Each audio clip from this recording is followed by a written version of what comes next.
والصلاة والسلام على سيد الأنبياء والمرسلين أما بعد فأعوذ بالله من الشيطان الرجيم بسم الله الرحمن الرحيم قد جاءكم من الله نور وكتاب مبين آمنت بالله صدق الله العظيم وصدق رسوله النبي الكريم ونحن على ذلك لمن الشاهدين والشاكرين والحمد لله رب العالمين.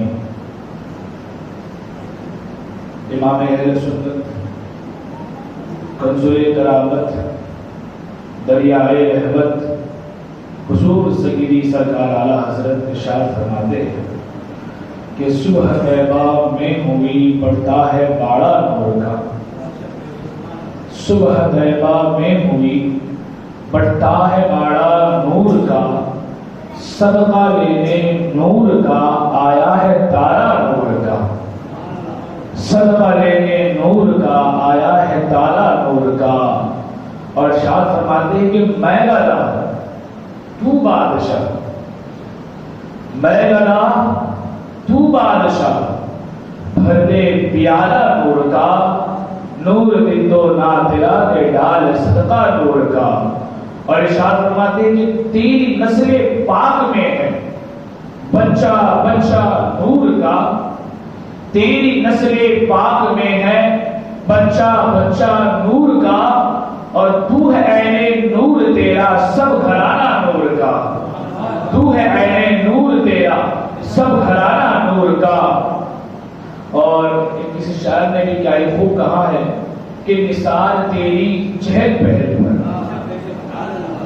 نثار تیری چہل پہل پر، ہزار عید ربیع الاول سوائے ابلیس کے جہاں میں سبھی تو خوشیاں منا رہے ہیں. آئیے کچھ عزم معروضات سے قبل ہم آپ مل کر سب سے پہلے حضور اکرم نور مجسم جناب احمد مصطفیٰ محمد مصطفیٰ صلی اللہ تعالی علیہ وسلم کی بارگاہ عالیہ میں اپنی غلامی کا ثبوت پیش کرتے ہوئے ایک مرتبہ بآواز بلند درود پاک کا نذرانہ پیش کریں. پڑھی اللہ رب محمد صلی اللہ علیہ وسلم نحن عباد محمد صلی اللہ علیہ وسلم صلاۃ و سلام علیک یا رسول اللہ یا حبیب اللہ صلی اللہ تعالی علیہ وسلم.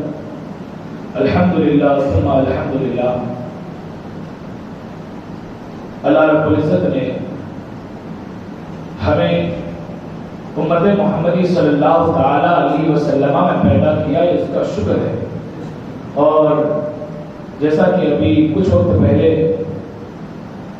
طلبہ نعت و تقریر اپنی زبان حال سے آپ کو سنا رہے تھے، یہ حضور علیہ السلام کا ایک صدقہ ہے. اور ہم دعا کرتے ہیں کہ اللہ تبارک و تعالیٰ ان کی آواز میں اور کشش پیدا فرمائے اور انہیں علم و عمل سے مالا مال فرمائے. ماشاءاللہ بڑے چھوٹے چھوٹے بچے بھی پڑھ رہے تھے، اور آخری میں ماشاءاللہ ایک چھوٹی بچے نے بڑی اچھی انداز میں عربی نعت سنائی. بڑی اس کے اگر آپ تشریح پڑھیں گے تو بڑا پیارا ترجمہ ہے. فقیر تو کا سید یعنی بے امی بات ہے، میرے ماں باپ، میری ماں اور میرے باپ فقیر تو کا سید یا رسول اللہ پر فدا ہے. اس کا بڑا پیارا ترجمہ ہے. ہم دعا کرتے ہیں کہ اللہ تبارک و تعالیٰ تمام بچوں کو کامیاب و کامران فرمائے. آمین.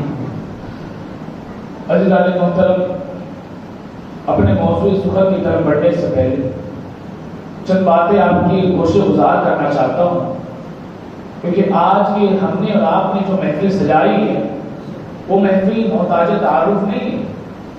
لیکن ایک بات یہاں پر یہ بھی جاننا چاہیے کہ آخر ہم اس محفل کو مناتے کیوں ہیں؟ آخر اس محفل کو سجانے کی وجہ کیا ہے؟ کیا وجہ ہے کہ ہم اس محفل کو اتنی عالی شان پیمانے پر مناتے ہیں؟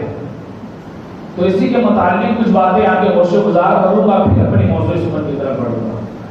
اللہ تبارک و تعالیٰ قرآن مجید فرقان حمید میں ارشاد فرماتا ہے یا ایھا الذین آمنوا کلوا مما رزقکم اللہ حلالا طیبا واشکروا نعمت اللہ ان کنتم ایاہ تعبدون.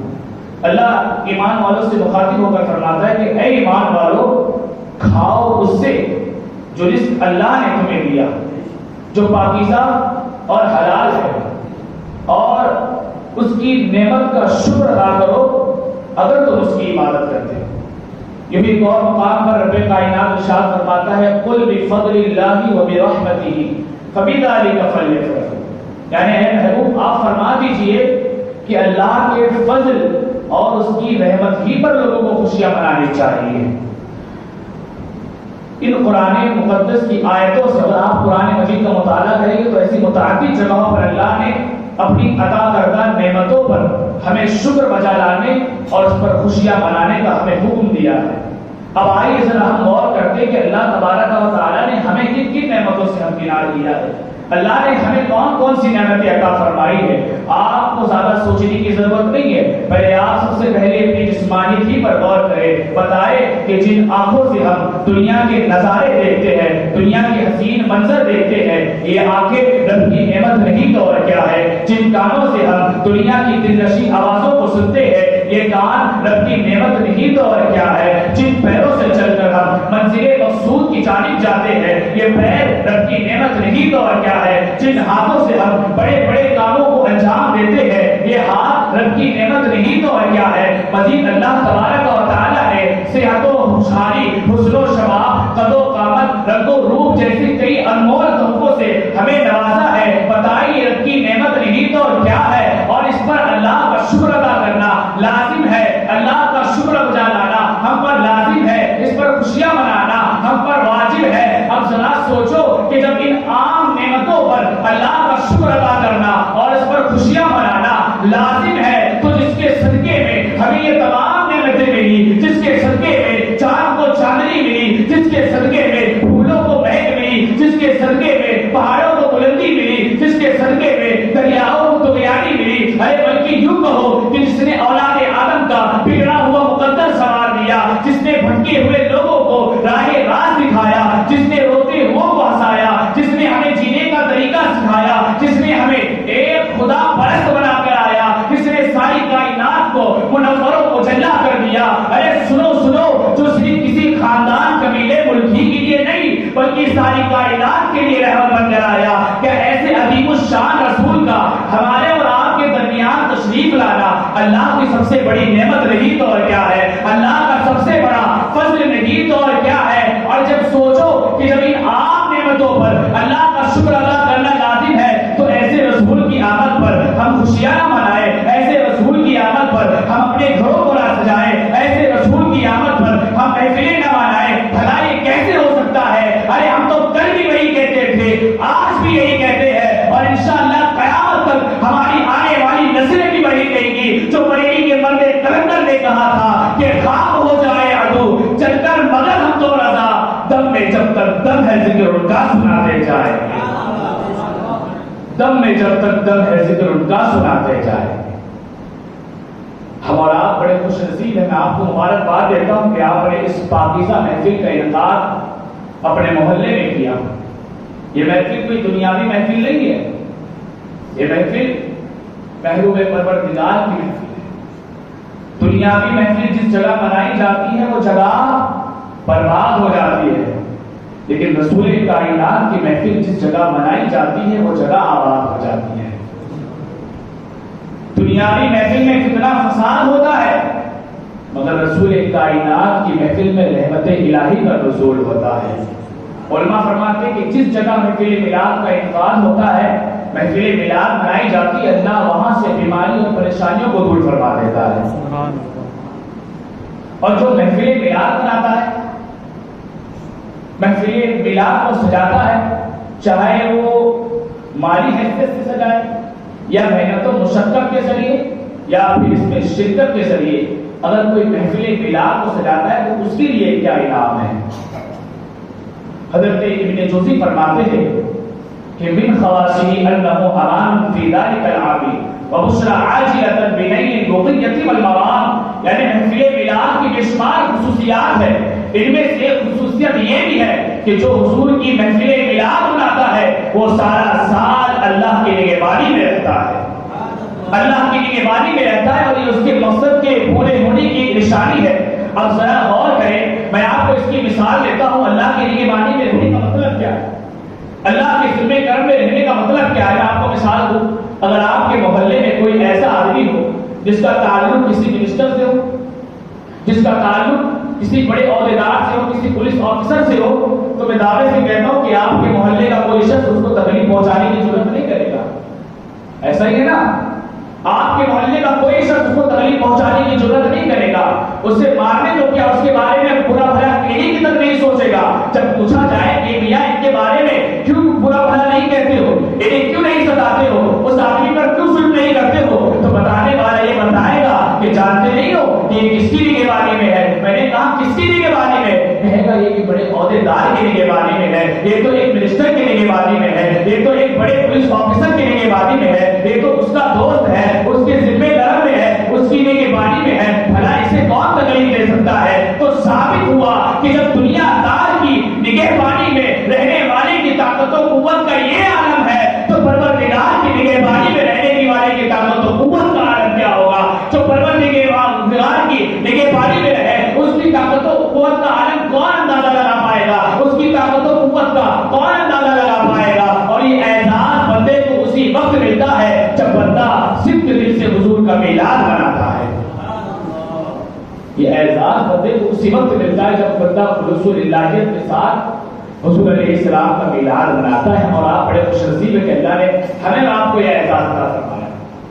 ہم یہاں حاضر ہوئے، اللہ نے ہمیں توفیق دی، اس کا شکر ادا کر دے کہ اللہ تو نے اپنے محبوب کے محفل میں ہمیں بلایا، ہمیں آنے کی توفیق دی. تیرا شکر ہے، ورنہ ہر کسی کی قسمت میں نہیں ہوتا کہ وہ حضور کا میلاد منائے.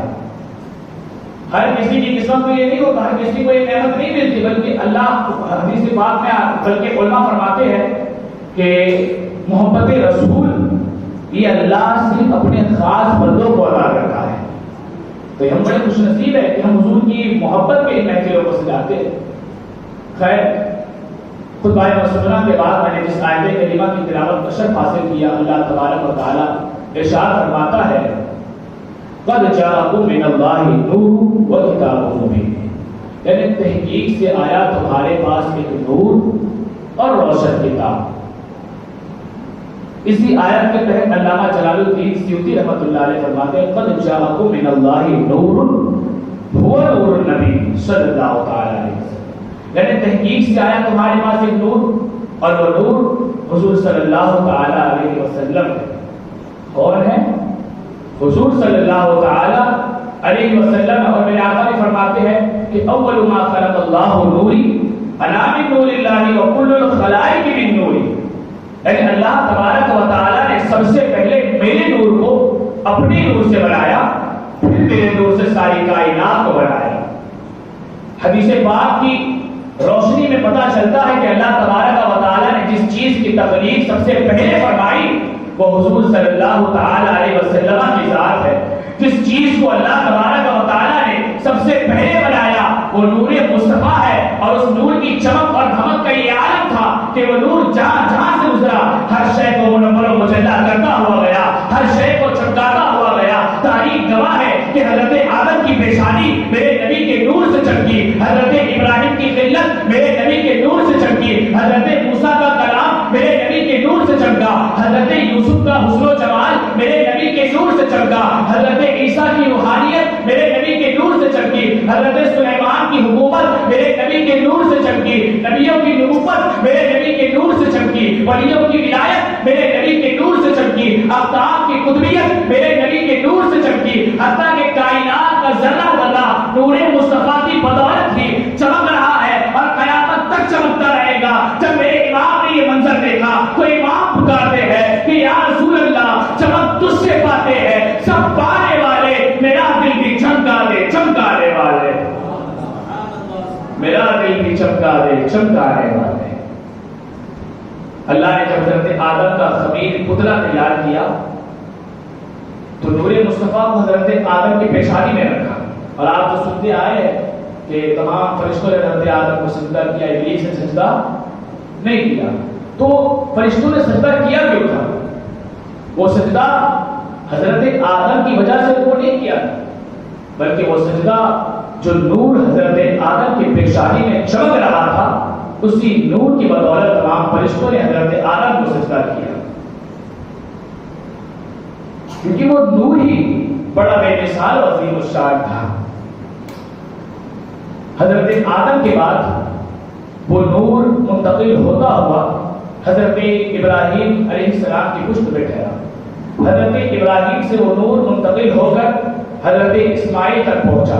حضرت اسماعیل سے وہ نور منتقل ہوتا ہوا رب نے جہاں جہاں چاہا وہ نور گشت کرتا ہوا، ہر شے کو چمکاتا ہوا حضرت عبد المطلب تک پہنچا۔ حضرت عبد المطلب سے وہ نور حضرت عبداللہ کو ملا، حضرت عبداللہ سے وہ نور بروز جمعہ کے دن حضرت آمینہ سلام اللہ علیہا کے رحم پاک میں قرار فرمایا، اور جو ہی وہ نور سیدہ کے رحم میں قرار پایا، سیدہ فرماتی ہے مجھے محسوس نہیں ہوا کہ میں کب حاملہ ہو گئی، مجھے پتہ تک نہیں چلا کہ میں کب حاملہ ہو گئی۔ اور میرے عزیزوں آپ ایک بات جانتے ہیں کہ جب عورت ایام حمل میں ہوتی ہے تو اسے کئی تکلیفیں اٹھانی پڑتی ہے، اسے کئی تکلیفوں کا سامنا کرنا پڑتا ہے، کئی مشقتیں برداشت کرنی پڑتی ہے، مگر سیدہ آمینہ فرماتی ہے کہ شروع حمل سے لے کے آخری حمل تک مجھے کوئی تکلیف محسوس نہیں ہوئی، مجھے کسی درد کا کوئی اندازہ محسوس ہی نہیں ہوا، کوئی خدشہ مجھے محسوس نہیں ہوا، بلکہ فرماتی ہے کہ وقت ولادت میں نے دیکھا کہ چند عورتیں جو حسن و جمال میں بڑی بے مثال تھی، قد و قامت میں بڑی بے مثال تھی، آج سے پہلے میں نے انہیں کبھی دیکھا تک نہیں تھا۔ میں حیرت و تعجب میں ڈوب کر ان سے پوچھنے لگی کہ آپ کون لوگ ہیں، آپ کون لوگ ہیں؟ تو ان میں سے ایک خاتون آگے بڑھتی ہے، وہ کہتی ہے کہ میں حضرت آسیہ ہوں۔ دوسری خاتون آگے بڑھتی ہے، وہ کہتی ہے کہ میں حضرت ہاجرہ حضرت اسماعیل کی ماں ہوں۔ تیسری خاتون آگے بڑھتی ہے، وہ کہتی ہے کہ میں حضرت عیسیٰ کی ماں مریم ہوں، اور یہ ہمارے ساتھ جنت کی حوریں آئی ہے جنہیں اللہ تبارک و تعالیٰ نے خود تمہارے لیے بھیجا ہے، تمہاری خاطرداری کے لیے بھیجا ہے۔ ایسے ہی کئی واقعات اور حضور کی ولادت سے پہلے بھی نمودار ہو چکے تھے، حضور کے آنے سے پہلے بھی نمودار ہو چکے تھے، واقع ہو چکے تھے، جن کو دیکھ کر سیدہ آمینہ ایک بات سمجھ چکی تھی کہ ان کے شکم میں، ان کے پیٹ میں کوئی عام شخصیت جلوہ گر نہیں ہے، کوئی معمولی شخصیت جلوہ گر نہیں ہے، بلکہ ایک عظیم الشان شخصیت جلوہ گر ہے۔ اور یہی وجہ تھی کہ حضرت آمینہ کو ایک روز یہ آواز بھی آتی ہے کہ اے آمینہ اپنی قسمت میں ناز کرو کہ تم کسی عام بچے کی ماں نہیں بلکہ تم سرکار دو جہاں کی ماں بننے والی ہو۔ اے آمینہ تم اس امت کے سردار اور ایک نبی کی ماں بننے والی ہو، ایک نبی کی ماں بننے والی۔ اس سے بڑا اعزاز کیا ہو سکتا ہے؟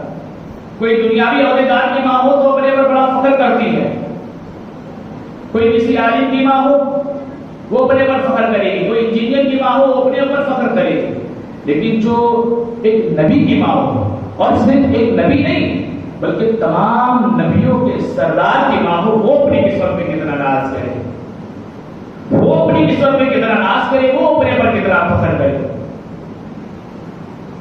سیدہ آمینہ یہاں تک فرماتی ہے کہ وقت ولادت میں نے دیکھا کہ ایک ایسا نور نکلا جس نور کی روشنی میں مجھے ملک شام کے محلات نظر آنے لگے۔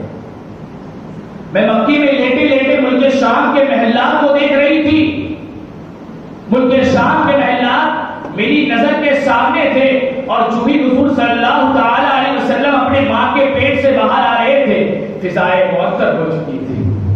ذرا محبت سے کہہ دیجیے سبحان اللہ۔ سبحان اللہ۔ نبی کی امت، ہم زندہ نبی کی زندہ امت ہے یا نہیں؟ ذرا ہے تو ذرا محبت سے کہے سبحان اللہ۔ زندہ نبی کی زندہ امت ہو تو زندہ دلی سے بولو سبحان اللہ، اور ہاتھوں کو بلند کر کے کہے تو یا رسول اللہ، یا رسول اللہ، لبیک یا رسول اللہ، لبیک یا رسول اللہ، لبیک یا رسول اللہ، لبیک یا رسول اللہ۔ ہم حاضر ہیں، ہم زندہ نبی کی زندہ امت ہے، ہماری صبح زندہ ہے، ہماری شام زندہ ہے، ہماری دل کی تختی پر نبی کا نام زندہ ہے۔ ہم زندہ نبی کی زندہ امت ہے، زندہ دلی سے انشاءاللہ بولیں گے سبحان اللہ۔ جو بات اچھی لگے تو بڑی آپ زندہ دلی سے اس کا دار تحسین سے نوازیں۔ تو حضور علیہ السلام جیسے اپنی ماں کی شکم سے باہر تشریف لا رہے تھے، فضائیں معطر ہو چکی تھی، ہر طرف رحمت و نور کی گہر باری تھی، رحمت الہی کی خاص تجلیہ برس رہی تھی۔ آپ جانتے ہیں کہ جب بچہ ماں کے پیٹ سے باہر آتا ہے تو اس کی جسم پر نجاست و غلاظت لگی ہوتی ہے، وہ خون میں لتڑا ہوتا ہے، نجاست و غلاظت کا اس کے اوپر انبار لگا ہوتا ہے، وہ نجاست و غلاظت میں مبتلا ہوتا ہے، مگر جب میرے آقا علیہ السلام اپنی ماں کے پیٹ سے باہر آ رہے تھے تو سیدہ فرماتی ہے کہ نجاست و غلاظت تو بڑی دور کی بات تھی، ارے میرے آقا کے جسم اطہر سے تو کستوری جیسی نہایت پاکیزہ خوشبو نکل رہی تھی، کستوری جیسی پاکیزہ خوشبو نکل رہی تھی، اور آپ مختون شدہ پیدا ہوئے، آپ کی خطرہ پہلے سے ہی ہو چکی تھی۔ اللہ اکبر، یہ شان مصطفیٰ نہیں تو اور کیا ہے، یہ شان رسول کریم صلی اللہ تعالی علیہ وسلم نہیں تو اور کیا ہے، یہ میرے نبی کی ایسی شان ہے، ایسی شان اللہ نے عطا فرمائی ہے میرے آقا علیہ الصلوۃ والتسلیم۔ خیر، اب وقت قریب آ گیا جس وقت کا انتظار دنیا صدیوں سے کر رہی ہے، ہمیں تو کوئی انتظار کرنا نہیں پڑا نا، لیکن حضور کے آنے سے قبل کافی لوگوں نے انتظار کیا، زمانہ صدیوں سے حضور کے آنے کا انتظار کر رہا ہے۔ وہ وقت، وہ ساتھ، وہ گھڑی قریب آ چکی تھی جس کا انتظار ہر کوئی، صرف کافر ہی نہیں بلکہ یہودی، ہر کوئی فرقے کا اس کا انتظار کر رہا تھا۔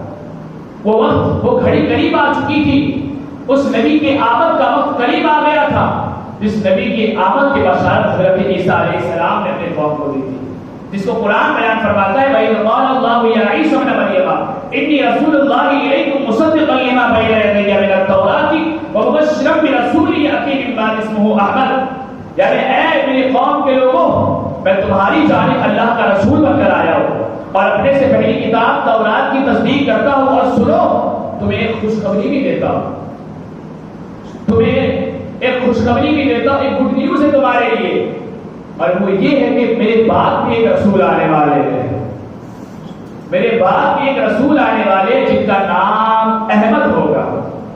ذرا بچن بھی کہتے ہیں سبحان اللہ۔ ابھی حضور اس دنیا میں تشریف نہیں لائے، کافی وقت ہے تشریف لانے، لیکن رب نے چرچا پہلے سے کرا دیا، ابھی تشریف کوئی تصور نہیں آنے کا، لیکن رب نے چرچا پہلے سے ہی کرا دیا۔ یہ شان مصطفیٰ ہے کہ رب نے اپنے محبوب کو اس دنیا میں بھیجنے سے پہلے ہی بتا دیا تھا کہ ایک محبوب بھیجنے والا ہوں جس کے صدقے سے ساری کائنات کو میں نے بنایا۔ حضرت عیسیٰ نے کہا میرے بعد ایک رسول آئیں گے جن کا نام احمد ہوگا، اور یہ صرف حضرت عیسیٰ کی بشارت نہیں تھی بلکہ حضرت قال بن حبار فرماتے ہیں کہ میں نے بھی تورات میں پڑھا تھا کہ حضرت موسیٰ علیہ السلام نے بھی اپنی قوم سے حضور علیہ السلام کے آنے کی بشارت دی تھی، اور انہوں نے اپنی قوم سے فرمایا تھا کہ اے میری قوم کے لوگوں، آسمان میں جو ستارہ تمہارے نزدیک فلاں نام سے مشہور ہے، جب وہ اپنی جگہ سے حرکت کر جائے، جب وہ اپنی جگہ سے بدل جائے، جب وہ اپنی جگہ سے طلوع ہو جائے تو سمجھ جانا وہ رات خاتم پیغمبرہ کے آنے کی رات ہوگی، وہ رات نبی آخر الزماں کے آنے کی رات ہوگی، اور حقیقتاً جس رات کو میرے آقا علیہ السلام تشریف لانے والے تھے، جب وہ وقت آیا تو حضرت حسان کہتے ہیں کہ میں نے اپنی آنکھوں سے دیکھا کہ یثرب کے اونچے ٹیلے پہ ایک یہودی کھڑے ہو کر یہ اعلان کر رہا تھا کہ یا معشر الیہود اجتمعوا الیہ، یا معشر الیہود اجتمعوا الیہ، اے یہودیوں جلدی سے میرے پاس ہو جاؤ، اے یہودیوں جلدی سے اکٹھا ہو جاؤ۔ سارے یہودی اس کی آواز پر دوڑے چلے آئے، یہودیوں کا جب میں غفیر لگ گیا، سارے یہودی اس سے پوچھنے لگے کہ کیا بات ہے، اتنا شور و گل کیوں مچایا ہے، اتنی چیخ و پکار کیوں ہے، کیوں اتنا چلا رہے ہو؟ تو وہ شخص کہتا ہے کہ ارے چیخ و پکار کو چھوڑو، جس ستارے کے بارے میں حضرت موسیٰ نے ہمیں بتایا تھا وہ ستارہ اپنی جگہ سے طلوع ہو چکا ہے، اپنی جگہ چھوڑ چکا ہے، یعنی آج کی رات کوئی عام رات نہیں ہے، آج کی رات اسی نبی کے آنے کی رات ہے، آج کی رات نبی آخر الزماں کے آنے کی رات ہے، ارے بلکہ یوں کہو کہ آج کی رات دونوں جہاں کے مالک و مختار کے آنے کی رات ہے، آج کی رات دونوں جہاں کے مالک و مختار کے آنے کی رات ہے۔ میرے آقا اپنی ماں کے شکم سے باہر تشریف لائے، ہواؤں میں لچک پیدا ہو گئے، کعبے کے اونٹ تھر تھرا کر گرنے لگے، کیسر و کسرا کی وہ آگ جو کئی سال سے روشن تھی بجھ گئی۔ جبریل آئے 3 جھنڈے لے کے، ایک کو مشرق میں، ایک مغرب میں، اور ایک کعبے کی چھت میں، بعض روایات میں آ کر حضرت آمینہ کے گھر پر لگا دیا۔ جھنڈے لگانے کا مقصد یہ ہے کہ حضرت جبریل نے اس فعل کو انجام دے کر رب کے اس فرمان کو ہم تک پہنچا دیا کہ کوئی یہ نہ سمجھنا کہ محبوب عرب میں آئے ہیں تو ان کی حکومت صرف عرب میں رہے گی، محبوب مکہ میں پیدا ہوئے تو ان کی حکومت صرف مکے میں رہے گی، نہیں، بلکہ رب نے مشرق اور مغرب میں جھنڈے لگا کر بتا دیا کہ میرے محبوب کی حکومت مشرق سے لے کے مغرب تک ہوگی. حضور علیہ السلام تشریف لائے، فضائیں معطر ہو چکی تھی، ہر طرف رحمت و نور کا سما تھا. اور ایک بات بتاؤ کہ جس سال میرے آقا تشریف لائے، جس وقت میرے آقا تشریف لائے، اس وقت دنیا میں کسی لڑکی نے جنم نہیں لیا، کسی لڑکی نے جنم نہیں لیا. جس سال میرے آقا تشریف لائے، کیوں نہیں کسی لڑکی نے جنم لیا؟ کیوں کوئی لڑکی پیدا نہیں ہوئی؟ اس کے لیے ایک خاص وجہ ہے. حضور علیہ السلام کی اس دنیا میں آنے سے قبل دنیا میں عورتوں کا اتنا برا حال تھا کہ لوگ عورتوں کو اپنی بے عزتی شرمندگی سمجھتے تھے. عورتیں مردوں کی نفسانی خواہشات پورا کرنے کا ایک کھلونا بن چکی تھی. دنیا میں عورتوں کی کوئی عزت باقی نہیں تھی، کوئی وقار ان کا قائم نہیں تھا، کوئی ان کی سننے والا نہ تھا. مرد ان پر طرح طرح کے ظلم و ستم کرتے، ذرا ذرا سی بات پر ان کے کان ناک آنکھوں کو نکال لیتے، ان کے کان کو کاٹ دیتے، ان کی آنکھیں نکال لیتے، ذرا ذرا برابر بات پر. یعنی عورتوں کی کوئی عزت نام کی چیز ہی نہیں تھی دنیا میں. اور یہی وجہ تھی کہ جب کسی کے گھر میں لڑکی پیدا ہوتی، بچی پیدا ہوتی، تو وہ اپنی پھول جیسی بچی کو زندہ دفن کر دیتا. لوگوں کے تانے کی وجہ سے خوف کھا کر وہ اپنی بچی کو زندہ دفن کر دیتا، زندہ درگور کر دیتا. کتنی ہی ماں کی بچیاں زندہ دفن ہو گئی اس زمین کے اندر. کتنی ہی ماں نے اپنی بچیوں کو اس دور جہالت میں کھو دیا. پھول جیسی بچیوں کو لوگ زندہ اس زمین میں دفن کر دیتے. زندہ، مردہ نہیں بلکہ زندہ. یار ایک تصور کرو کہ جب کسی کو کوئی تکلیف ہوتی، کوئی دلدل میں دھستا چلے جاتا، ہم کو دیکھ کر بے قرار ہو جاتے، پھر اس کو نہیں دیکھتی کون ہے کہاں ہے، بس اس کو بچانے کی کوشش کرتے. لیکن وہ کیسے سخت دل ہو جو اپنی ہی بچی کو زندہ اس زمین میں دفن کرتے. بچی کی چیخو پکار انہیں نظر نہیں آتی، بچی کا وہ حسین چہرہ ان کی نظر کے سامنے نہیں ہو تو کتنے سخت دل. تو دنیا میں عورتوں کا یہ حال تھا. لوگ انہیں بے عزتی سمجھتے تھے. تو رب نے یہی چاہا کہ وہ لوگ جس عورت کو اپنی بے عزتی سمجھتے ہیں، جس وقت میرا محبوب تشریف لائے اس سال کوئی لڑکی اس لیے نہیں پیدا ہوئی کہ رب نے یہ گوارا ہی نہیں کیا کہ اس سال جس ساتھ میرا محبوب آئے اس ساتھ کسی کے چہرے پر درد و آلام کے آثار نہیں آنے چاہیے. جس وقت میرا محبوب اس دنیا میں تشریف لائے کسی ماں کی بچی زندہ دفن نہیں ہونی چاہیے. جس وقت میرا محبوب اس دنیا میں تشریف لائے کسی کا جلتا ہوا چراغ بجھنا نہیں چاہیے.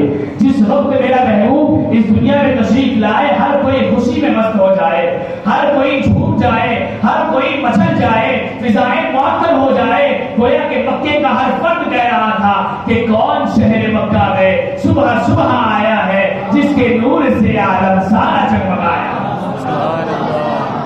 یہی وجہ تھی میرے آقا علیہ السلام جس ساتھ تشریف لائے اس ساتھ میں بھی کہنا. اور جب میرے آقا تشریف لے کے آ گئے تو دنیا میں عورتوں کو وہ مقام دیا جو کسی نے نہیں دیا. بیٹی کی چھوٹ پر ہم کہتے ہیں کہ جس طرح عورتوں کو ان کا حق مذہب اسلام نے دلایا کسی اور نے نہیں. جن عورتوں کو لوگ اپنی بے عزتی سمجھتے تھے میرے آقا نے یہ ارشاد فرما کر ان کی مقدر کو اوج سریا سے میرے آقا علیہ السلام نے عرش تک پہنچا دیا. الجنت تحت اقدام الامہات کہ اے جنت کے طرف مارو، جنت کو ادھر ادھر ڈھونڈنے والوں کہاں جاتے ہو؟ جنت تو تمہارے گھر میں ہے. حیرت ہو گئی، جنت گھر میں کیسے ہو سکتی ہے؟ میرے آقا فرماتے کہ جن عورتوں کو تم اپنی بے عزتی سمجھتے ہو، شرمندگی سمجھتے ہو، اللہ نے انہیں عورتوں کے قدموں کے نیچے جنت رکھ دی ہے. یہ مقام، یہ اعزاز میرے آقا نے عورتوں کو دیا. عورتوں کا مقام و مرتبہ میرے آقا نے بلند کیا. اور جو لوگ اپنی بچیوں کو زندہ درگور کرتے تھے میرے آقا نے ان کے لیے مژدہ دیا کہ اے لوگوں، اگر اللہ نے تمہیں 3 بچی دی ہے، 2 بچی دی ہے، ایک ہی کیوں نہیں، اگر تم نے صحیح طریقے سے اس کی پرورش کی، اسے اچھی تعلیم دلائی، تو وہ بچی تمہیں جنت میں لے کے جائے گی، وہ تمہاری بخشش و نجات تو وہی بچی پروانہ بنے گی۔ میرے آقا نے ایسی جہالتوں کو ختم کیا۔ غلام کا بڑا رواج تھا کہ لوگ غلام خریدتے تھے، غلاموں کے جو غلام ہوتے تھے اس دور میں ان کی کوئی عزت ہی نہیں تھی، اگر وہ مر بھی جاتے تو لوگوں کو اس بات کا احساس نہیں ہوتا کہ ایک آدمی مر گیا، میرا پیسہ چلے گا، ایسا وقت تھا۔ لوگوں کو یہ کوئی نہیں تھا کہ بھائی ایک انسان کو کوئی چیز ہوتی ہے، اگر سے وہ غلام ہے تو کیا ہوگا، لیکن وہ لوگ یہ نہیں سمجھتے کوئی انسان مرا ہے، بولتے میرا مال ختم ہو گیا، میرا مال چلا گیا۔ تو میرے آقا نے اس رواج کو بھی ختم کیا۔ کیسے ختم کیا؟ جب بھی کوئی کفارے کا مسئلہ آتا تو آقا بار بار ارشاد فرماتے کہ غلاموں کو آزاد کرو، غلاموں کو آزاد کرو۔ حضرت صدیق اکبر نے نہ جانے کتنے غلام آزاد کر دیے، کتنے ہی غلام، بڑے بڑے صحابہ جو ایک وقت غلامی میں تھے انہیں کو حضرت صدیق اکبر نے غلامی سے آزاد کیا۔ حضرت بلال حبشی کون نہیں جانتا، محبت کے اس پیکر کو کون نہیں جانتا، اس بلال کو بھی میرے آقا صلی اللہ علیہ وسلم کی سرپرستی میں حضرت ابوبکر صدیق نے آزاد کرایا۔ تو غلاموں کا وہ رواج ہی میرے آقا، دنیا میں ایسی کئی جہالتیں تھیں جس کو بتانا میں یہاں مناسب نہیں سمجھتا ہوں، ایسے کئی جہالتیں جن کو میرے آقا علیہ السلام نے ختم کیا۔ میرے آقا کے آنا کیا تھا اس دنیا میں، ہر طرف رحمت اور نور کی گہر باری تھی، ہر طرف رحمت الہی کی خاص تجلیاں برس رہی تھی۔ میرے آقا صلی اللہ تعالی علیہ وسلم تشریف لائے، فضائے موت تک تھی، ایک نوری سما تھا۔ آقا علیہ السلام تشریف لائے، ابتدائی 7 دنوں تک انہوں نے اپنی والدہ محترمہ سیدہ آمنہ کا دودھ نوش فرمایا، پھر اس کے بعد یہ نعمت حضرت سویبہ کو عطا ہوئی۔ اب حضور کے لیے ایک دائی کو مقرر کرنا تھا، اس کو دائی کو۔ آپ یہ سوچتے ہوں گے اس بارے میں کہ لوگ بجائے اپنی ماں کے حوالے کرنے کے بچوں کو دائی کو کیوں دے دیتے اس دور میں، کیا وجہ ہے اس کی؟ یہ بھی تو ایک سوچنے کی بات ہے نا کہ چھوٹی عمر میں بچے پیدا ہوتے ہیں ان کو دائیوں کے حوالے کرتے، کیوں؟ تو اس کی کئی وجوہات تھی اس دور میں۔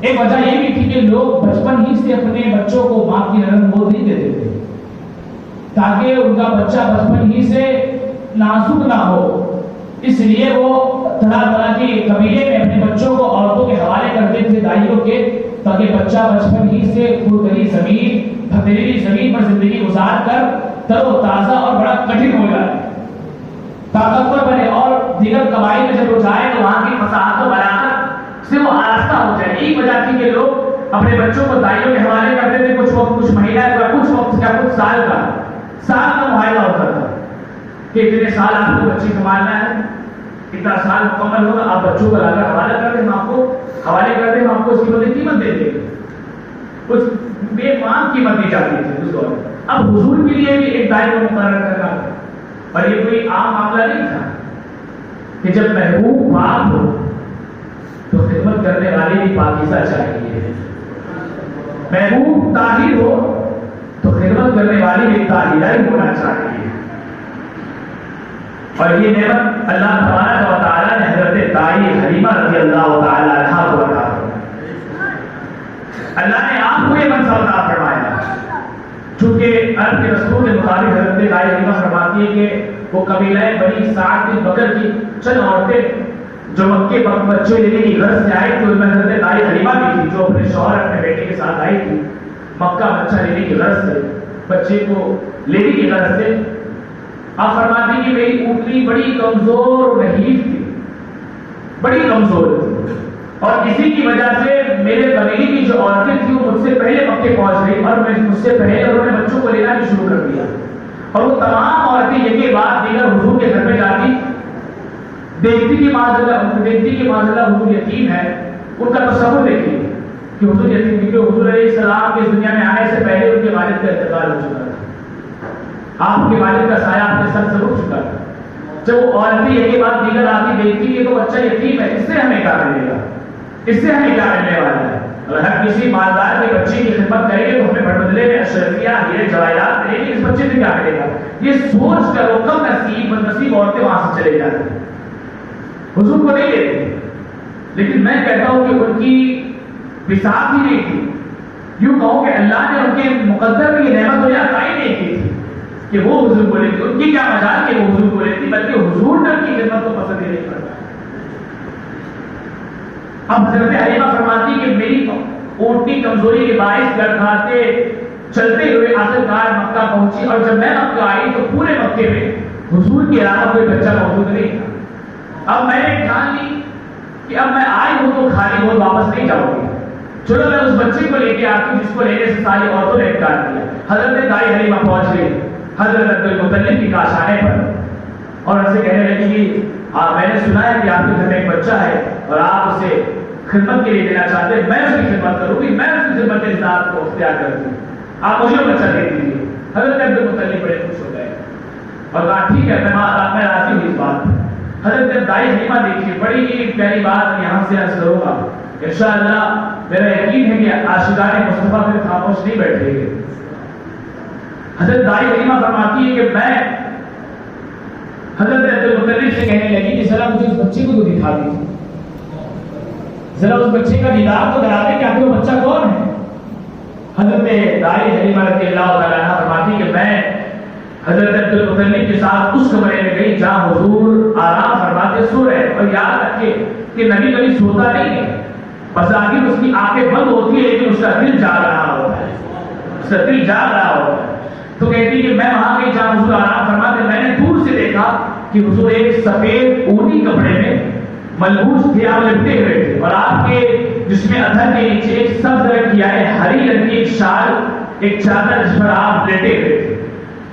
دور سے ہی بڑے آپ حسین و جمیل نظر آ رہے تھے، لیکن جب میں آپ کے قریب آئی جیسے ہی میری نظر آپ کے چہرے پر پڑی، آپ کے چہرے پر میری نظر کا کیا جانا تھا، میں آپ کو دیکھتے ہی آپ پر فدا ہو گئی، آپ پر فریفتہ ہو گئی۔ اور میں کہتا ہوں کہ حضرت دائی حلیمہ کیسے فریفتہ نہیں ہوتی، کیسے فدا نہیں ہوتی؟ ارے جس رسول کے جسم کے ہر حصے کا ذکر رب نے قرآن میں کیا، وہ رسول کی طرح سے ہو سکے۔ میں نے قرآن سے پوچھا قرآن بتا مصطفیٰ کا چہرہ کیسا تھا؟ قرآن کہتا ہے وہ دہا، میں نے کہا قرآن بتا مصطفیٰ کی زلفیں کیسی تھی؟ قرآن کہتا ہے واللیل اذا سجا، میں نے کہا قرآن بتا مصطفیٰ کے ہاتھ کیسے تھے؟ قرآن کہتا ہے ید اللہ فوق ایدیہم، میں نے کہا قرآن بتا مصطفیٰ کی وہ نظریں کیسی تھی؟ تو قرآن کہتا ہے ما زاغ البصر وما طغى، گویا کہ حلیاء مصطفیٰ کو قرآن نے یہ بیان فرما کر بتا دیا کہ جس طرح اللہ تبارک و تعالیٰ نے مصطفیٰ جانے رحمت کو بنایا، اس طرح کسی اور کو نہیں بنایا، اس طرح کسی اور کو نہیں سنوارا۔ اور یہی وجہ تھی کہ جب بھی میرے نبی کو کوئی دیکھتا پہلی نظر میں وہ رسول اللہ کے چہرے کو دیکھ کر آپ پر فدا ہو جاتا، وہ آپ پر فریفتہ ہو جاتا۔ جب میرے نبی کو حضرت ابو ہریرہ نے دیکھا تو حضرت ابو ہریرہ کہتے ہیں ما رأیت شیئا احسن من رسول اللہ صلی اللہ تعالی علیہ وسلم کأن الشمس تجری فی وجہہ، یعنی حضرت ابو ہریرہ کہتے ہیں کہ میں نے کوئی چیز رسول اللہ سے زیادہ حسین و جمیل نہیں دیکھی، میں نے کوئی چیز آقا کائنات سے زیادہ حسین و جمیل نہیں پائی۔ گویا کہ سورج آپ کے چہرے میں تیر رہا ہے، گویا کہ سورج آپ کے چہرے میں تیر رہا ہے۔ جب میرے نبی کو حضرت حسان نے دیکھا تو کہتے ہیں وَأَحْسَنُ مِنْكَ لَمْ تَرَدَّتْ عَيْنِي وَأَجْمَلُ مِنْكَ لَمْ تَلِدِ النِّسَاءُ خُلِقْتَ مُبَرَّأً مِنْ كُلِّ عَيْبٍ كَأَنَّكَ قَدْ خُلِقْتَ كَمَا تَشَاءُ، یعنی یا رسول اللہ میری نگاہ میں آپ جیسا بہتر حسن و جمال دیکھا ہی نہیں، اور دیکھتی بھی کیسے کیونکہ کسی ماں نے آپ جیسا حسین پیدا ہی نہیں کیا۔ یا رسول اللہ آپ تمام عیوب و نقائص سے پاک ہیں، گویا آپ نے جیسے چاہا اللہ نے آپ کو ویسے پیدا فرمایا۔ لیکن جب میرے نبی کو حضرت جابر نے دیکھا تو جابر فرماتے ہیں کہ میں نے چوتھی رات میں حضور کو تھالی دھار سرخی اپنی جوڑا پہنے ہوئے دیکھا، میں کبھی چاند کی طرف دیکھتا، کبھی آقا کے چہرے کی طرف دیکھتا، کبھی چاند کی طرف دیکھتا، کبھی آقا کے رخ زیبا کی طرف دیکھتا۔ رب کعبہ کی قسم چاند سے زیادہ حسین و جمیل آمنہ کے لال کا چہرہ نظر آ رہا تھا، چاند سے زیادہ حسین و جمیل مصطفیٰ کا وہ رخ زیبا نظر آ رہا تھا۔ اور شاعر کہتا ہے کہ نہ چاند جیسا ہے نہ آفتاب کے جیسا، نبی کا چہرہ ہے ام الکتاب کے جیسا، تمام عالم انکا کو دیکھ آئی نظر ملا نہ کوئی رسالت مآب کے جیسا، ملا نہ کوئی رسالت مآب کے جیسا۔ یہ میرے آقا کا حسن و جمال یہ تھا۔ اگر کوئی دعوت کر دے کہ وہ چاند پر جا کر بڑی کی بات بتا رہا ہوں کہ اگر کوئی دعویٰ کر دے کہ وہ چاند پر جا کر آیا ہے تو اس کو دیکھنے کے لیے میڈیا کا جنگ غفیر لگ جاتا ہے. بڑے بڑے کرسچن اس کے گھر کے سامنے جمع ہوتے ہیں, سائنسدان اس کے گھر کے سامنے لائن لگاتے ہیں, لوگوں کا جنگ غفیر جم جاتا ہے. جب پوچھا جائے کہ میاں کیوں آئے ہو اس کے گھر پہ, تو بتائے کہ جانتے نہیں کہ یہ وہ آدمی ہے جو چاند پر سیر کر کے آیا ہے, جو چاند کی سیر کر کے آیا ہے, جو چاند پر گھوم کے آیا ہے, چاند پر اپنا تفریح کر کے آیا ہے. لیکن اے امت مصطفیٰ کے لوگوں, اے نبی کے کلمہ پڑھنے والوں, میں تم سے کہتا ہوں کہ اس کی در پہ نہ جاؤ جو چاند پر جا کر آیا, بلکہ اس نبی کی چوکٹ پہ آؤ, ان کے قدموں میں چاند آ گیا.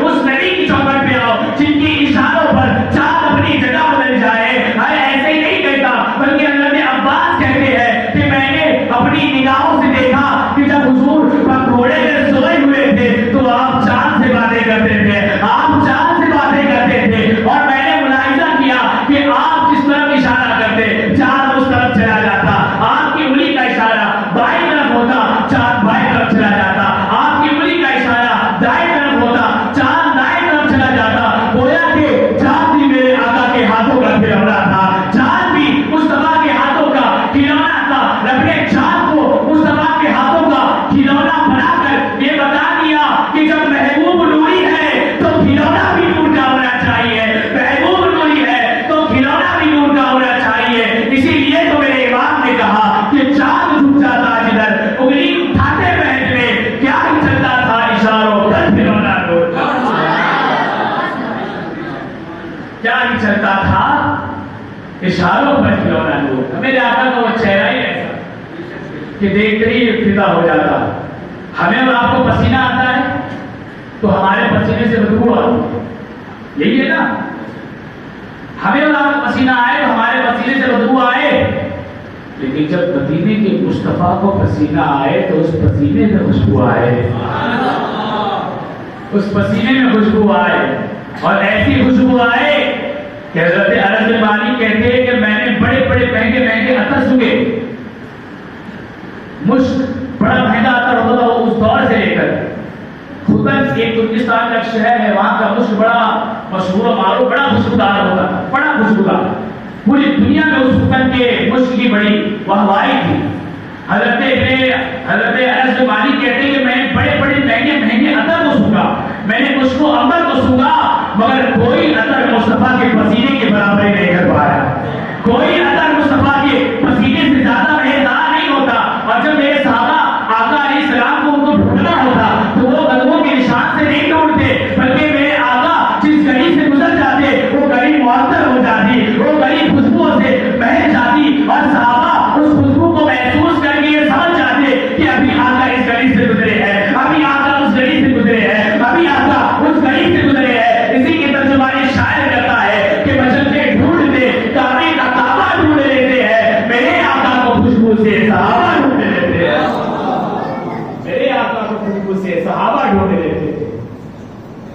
میرے آقا علیہ السلام کا حسن و جمال, اس پر ہی گفتگو کی جائے تو گفتگو بڑی طویل ہو جائے گی. آپ کا حسن و جمال ہی ایسا تھا. وہ تو سنا ہوا کہ ایک یہودی تھا, مختصر طور پر بیان کر رہا ہوں.